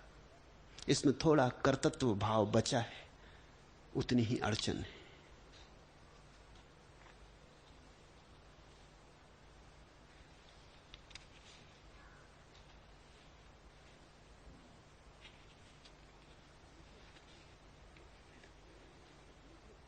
छठवां प्रश्न, मुझे अपने समर्पण पर शक होता है। क्या पूरा समर्पण शिष्य को ही करना होगा या कि गुरु के सहयोग से वह शिष्य में घटित होता है? कृपया इस दिशा में हमें उपदेश करें। समर्पण पर शक सभी को होता है, क्योंकि समर्पण तुम सोच सोच के करते हो। जो तुम सोच सोच के करते हो उसमें शक तो रहेगा। शक ना होता तो सोचते ही क्यों? तब समर्पण एक छलांग होता है, क्वांटम छलांग। तब तुम सोच के नहीं करते। तब समर्पण एक पागलपन जैसा होता है, एक उन्माद की अवस्था होती। तुम ऐसे भावाविष्ट हो जाते हो, एक श्रद्धा की क्रांति घटती है। लेकिन ऐसी क्रांति तो कभी 100 में 1 को घटती है। 99 तो सोच के ही करते हैं। इसलिए जब तुम सोच के करोगे तो धीरे वो तुमने सोचा है बार बार वो जो तुमने निर्णय लिया है वो चाहे बहुमत का निर्णय हो लेकिन है पार्लियामेंट्री। तुमने बहुत सोचा, तुमने पाया 60% मन गवाही है समर्पण के लिए, 40% गवाही नहीं। तुमने कहा ठीक है, अब निर्णय लिया जा सकता, लेकिन ये पार्लियामेंट्री। वो जो 40% राजी नहीं था वो कभी भी कुछ सदस्यों को फोड़ ले सकता है। रुश्वत खिला दे, भविष्य का आश्वासन दिला दे, मिनिस्टर बना देंगे, ये कर देंगे, वो कर देंगे। वो मन के कुछ खंडों को तोड़ ले सकता है। वो किसी भी दिन बल में आ सकता है और उसके आने की संभावना है, क्योंकि जिस 60% मन से तुमने समर्पण किया है, समर्पण करने के बाद कसौटी आएगी कि समर्पण से कुछ घट रहा है या नहीं। अब 60% समर्पण से कुछ भी नहीं घटता, तो वो जो 40% मन है वो कहेगा सुनो अब आई अकल, पहले ही कहा था कि करो मत, इससे कुछ होने वाला नहीं। ये भीतर की स्थिति है। घटती तो है घटना 100% से, उसके पहले तो घटती नहीं। 100 डिग्री पर ही पानी भाप बनता है, 60 डिग्री पे बहुत से बहुत गर्म हो सकता है, भाप नहीं बन सकता। तो गर्म आ गए, पहले की शांति भी चलेगी और ज्वर आ गया और उपद्रव ले लिया ये गिरुए वस्त्रों का। वैसी परेशान थे, वैसी झंझटें काफी थी और एक नई झंझट जोड़ ली। वो जो 40% बैठा हुआ है उसकी तो तुम आलोचना नहीं कर सकते, वो तो विरोधी पार्टी हो गया। विरोधी पार्टी को एक फायदा है, उसकी तुम आलोचना नहीं कर सकते, उसने कुछ किया ही नहीं, आलोचना कैसे करोगे। इसलिए विरोधी पार्टी के नेता बड़े क्रिटिकल और आलोचक हो जाते, वो हर चीज की आलोचना करने लगते। ये गलत, ये गलत। जो कर रहा है निश्चित उस पर ही गलती का आरोपण लगाया जा सकता है, जो कुछ भी नहीं कर रहा। इसलिए बड़ी मजे की घटना सारी दुनिया में घटती रहती, भीतर भी और बाहर भी। जो पार्टी हुकूमत में होगी वो ज्यादा देर हुकूमत में नहीं रह सकती, वो लाख उपाय करे सदा हुकूमत में नहीं रह सकती, क्योंकि जो भी वो करेगी उसमें कुछ तो भूलें होने वाली हैं, कुछ तो चूकें होने वाली हैं। जीवन की समस्याएं इतनी बड़ी हैं कि सब तो हल नहीं हो जाएंगी।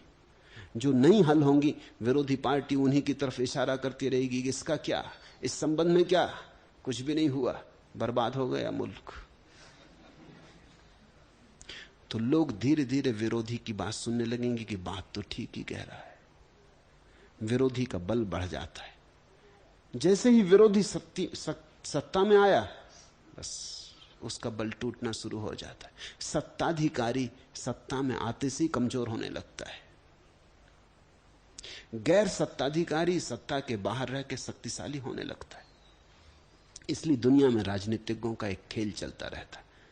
सारे लोकतंत्री मुल्कों में 2 पार्टियां होती। हिंदुस्तान अभी भी उतनी अकल नहीं जुटा पाया, इसलिए यहां व्यर्थ परेशानी होती। 2 पार्टियां होती हैं, खेल है। जनता मूर्ख बनती है, वो 2 पार्टियों में एक सत्ता में होती है, उसे जो करना वो करती है, जो गैर सत्ता में होती है इस बीच वो अपनी ताकत जुटाती। अगले चुनाव में दूसरी पार्टी सत्ता में आ जाती, पहली पार्टी जनता में उतर के फिर अपनी ताकत जुटाने लगती। उन दोनों के बीच एक षड्यंत्र है।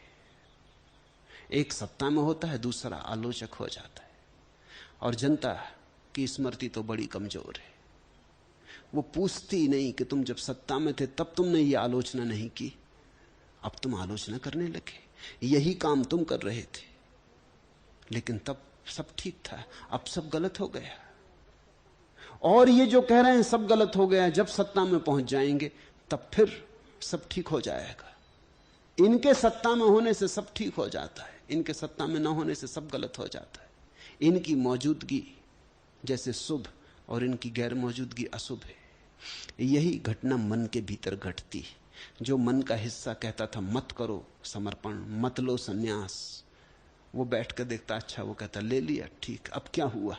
अब वो बार बार पूछता बताओ क्या हुआ। तो तुम्हारे जो 60% हिस्से थे मन के वो धीरे धीरे खिसकने लगते, कुछ हिस्से उसके पास चले जाते। कई बार ऐसी नौबत आ जाती 50-50, 50-50 की, तब संदेह उठता है, तब तुम बड़े डमाडोल हो उठते हो।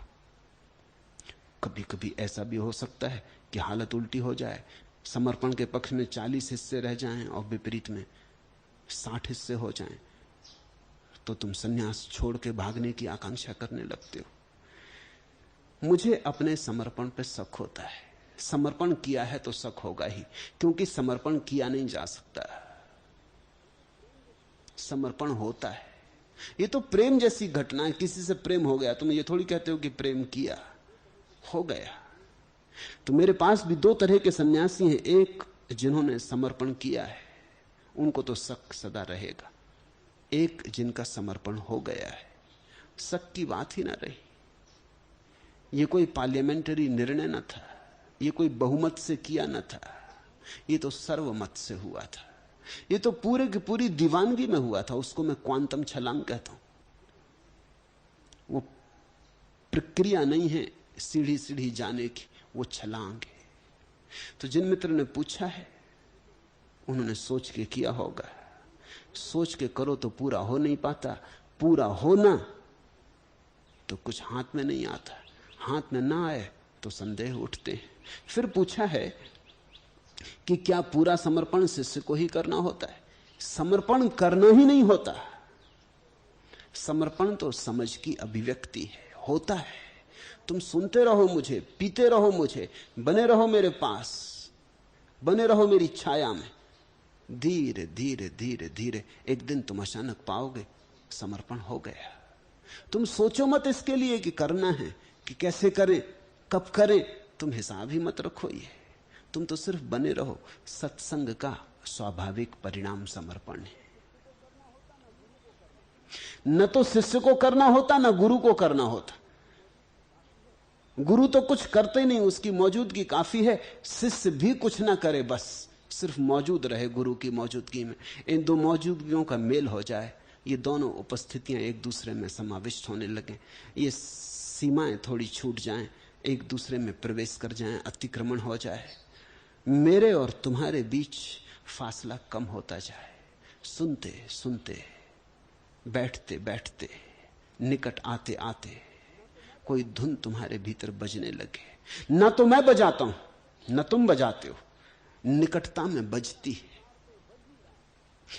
मेरा सितार तो बज ही रहा है, तुम अगर सुनने को राजी हो तो तुम्हारा सितार भी उसके साथ साथ डोलने लगेगा, तुम्हारे सितार में भी स्वर उठने लगेंगे।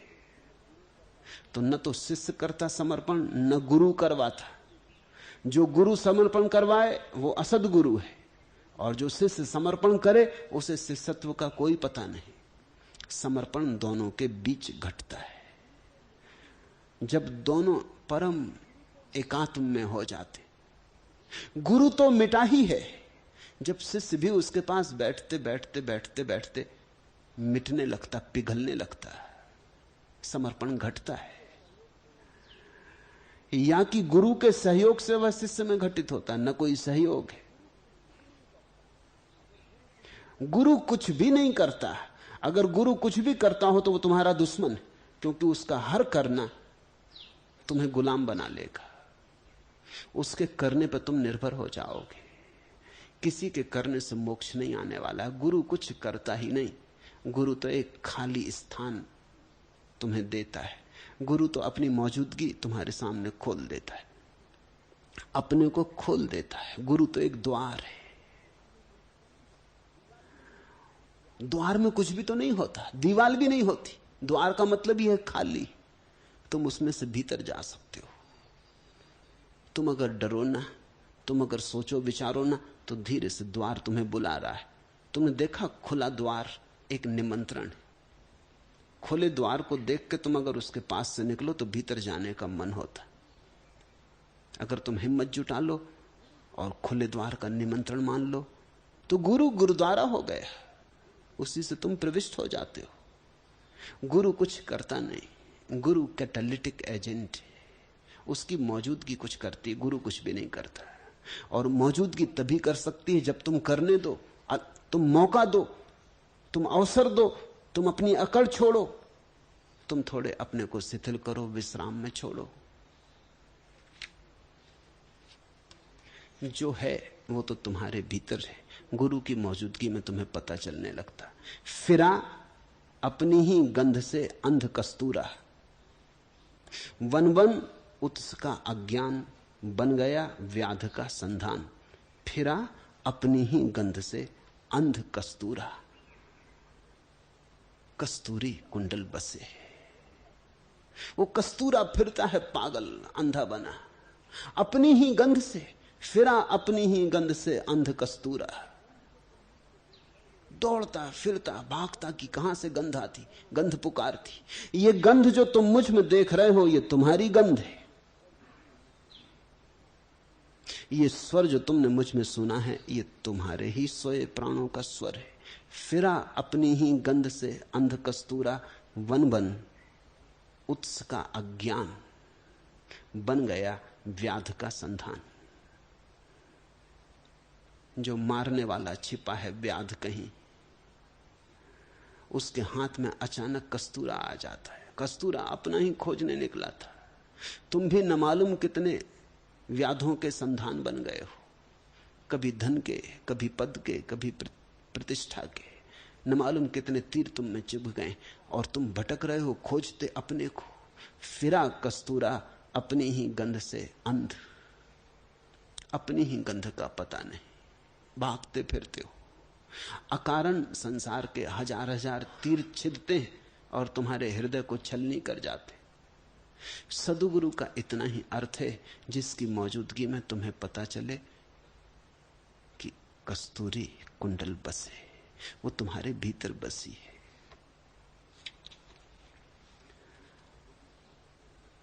अब समर्पण कर दिया, पहले भी सोचते रहे, अब भी सोच रहे हो। सोच सोच के कब तक गंवाते रहोगे? एक तो समर्पण ही सोच के नहीं करना था, अब एक तो भूल कर दी, अब कर ही चुके, अब तो सोचना छोड़ो। अब तो पूंछ कट ही गई,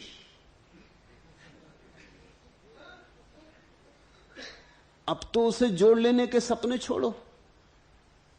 वो जो थोड़ी सी जीवन रेखा बची है, वो जो थोड़ी सी जीवन ऊर्जा बची, उसका कुछ सदुपयोग हो जाने दो। उसे सोचने सोचने में गमाओ मत। एक बची चिंगारी, चाहे चिता जला या दीप। जीर्ण थकित लुब्धक सूरज की लगने को है आंख, फिर प्रतीची से उड़ा तिमिर खग, खोल सांझ की पांख। हुई आरती की तैयारी, शंख खोज या सीप। मिल सकता मनवंतर क्षण का, चुका सको यदि मोल। रह जाएंगे कालकंठ में माटी के कुछ बोल। आगत से आबद्ध गतागत, फिर क्या दूर समीप। एक बची चिंगारी, चाहे चिता जला या दीप।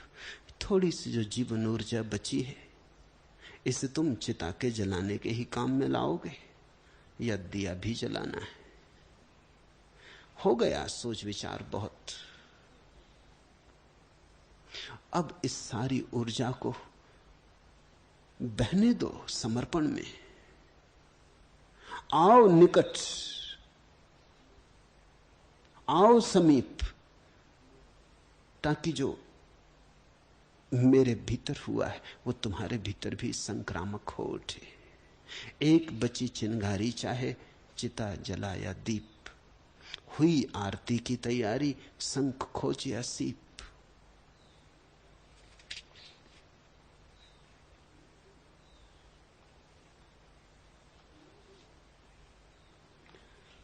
समर्पण किया, सन्यास मैंने तुम्हारे हाथ में दे दिया। अब इसे हाथ में रखे बैठे रहोगे? इस बांसुरी को बजाओ। भले ही फूंकते रहो बांसुरी, बिना धरे छिद्रों पे अंगुलियां नहीं निकलेगी प्रणय की रागनी। दे दी बांसुरी तुम्हें, अब तुम ऐसे ही खाली फूंक फूंक करते रहोगे? सोच विचार फूंकना ही है। कुछ जीवन ऊर्जा की अंगुलियां रखो बांसुरी के छिद्रों पर। भले ही फूंकते रहो बांसुरी, बिना धरे छिद्रों पर अंगुलियां नहीं निकलेगी प्रणय की रागनी। ये जो सन्यास तुम्हें दिया है, ये परमात्मा के प्रणय के राग को पैदा करने का एक अवसर बने। सोच विचार बहुत हो चुका। सुना नहीं अष्टावक्र को? कहा जनक को, कितने कितने जन्मों में तूने अच्छे किए कर्म, बुरे किए कर्म, क्या काफी नहीं हो चुका? पर्याप्त नहीं हो चुका? बहुत हो चुका। अब जाग, अब उपशांति को, विराम को, उपराम को उपलब्ध हो। अब तो लौटा घर, अब तो वापस आ जा मूल स्रोत पर। उस मूल स्रोत का नाम साक्षी है। सन्यास तो बांसुरी है, अगर उंगलियां रख के बजाई तो जो स्वर निकलेंगे उनसे साक्षी भाव जन्मेगा। सन्यास तो केवल यात्रा है साक्षी की तरफ, और जब तक साक्षी पैदा ना हो जाए समझना सन्यास पूरा नहीं हुआ है।